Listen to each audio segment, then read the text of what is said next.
What's the weirdest thing you've done as a result of social anxiety? 1. 1 year in high school, I didn't have any friends in my lunch period.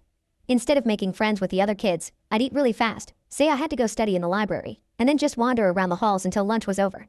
Except you weren't allowed to roam the halls like that, so I had to sneak around to avoid any teachers or hall monitors. I spent a lot of that time going from bathroom to bathroom, just standing there waiting for time to pass. I didn't actually go to the library because I didn't want to spend my free time studying. I wasn't a huge fan of school in the first place. Sneaking around was honestly more appealing to me. 2.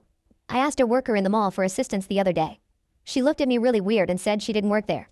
I internally freaked out, said, "I know," and then asked if she could still help me. She agreed, turned around, and walked in the direction I needed help with, facing away from me. I immediately power walked out of there. 3. I walked past my classroom but didn't want to look stupid doing a freshman 180, so I circled all the way around the building. I missed it again, then walked to some random restroom nearby and sat there for like 5 minutes because I didn't want people to recognize me as the dude who keeps doing laps around the chem lab building. 4.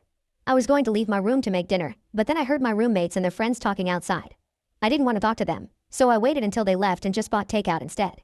5. I was at Chipotle. The girl asked me how my day had been, and I said, "Large, please," because I got confused and thought she was asking what size I wanted. Then she asked if I wanted white rice or brown rice, and I said, "Yes." 6. I get self-conscious about the speed of my windshield wipers. I'm always comparing them to other cars so I don't look like I'm overdoing it. 7. I'm a retail cashier. A woman was buying a dress and humorously stated that she might be too fat for it. Me, never one to disagree with a customer, smiled and said, "Yep." I burned a few calories hitting my head on the counter after that exchange. She didn't catch it right away, but as she walked off, I think the penny dropped. I was left to wallow at my register for the remainder of my shift. 8. I skipped out on a really good job interview because they wanted me to do a presentation in front of a few people as part of the interview. 9.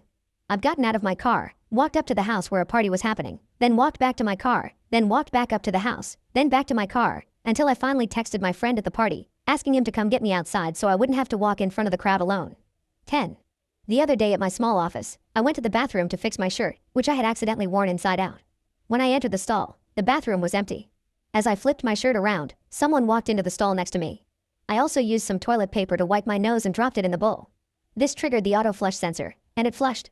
Here's where my predicament began. I realized I also had to pee, but since I had already used toilet paper and flushed, my twisted mind decided this would seem really weird to the person next door. Why would someone use the bathroom, flush, and then stand up and pee again? But I couldn't hold it. I was afraid they might recognize my shoes and know who I was. So I hatched a clever deception. I left the stall and washed my hands to seem normal, despite the fact that I hadn't even used the bathroom. After drying my hands, I walked loudly to the exit and opened the door into the hall. Then I said, "Oh, excuse me," like I'd bumped into someone else coming in, and walked right back in. I made sure to change the sound of my footsteps, walking more quietly, so the person in the stall would think I was a different person and not some freak playing bathroom charades. Then I went to the urinal, peed, and washed my hands again, this time using the farthest sink so they couldn't spot my shoes.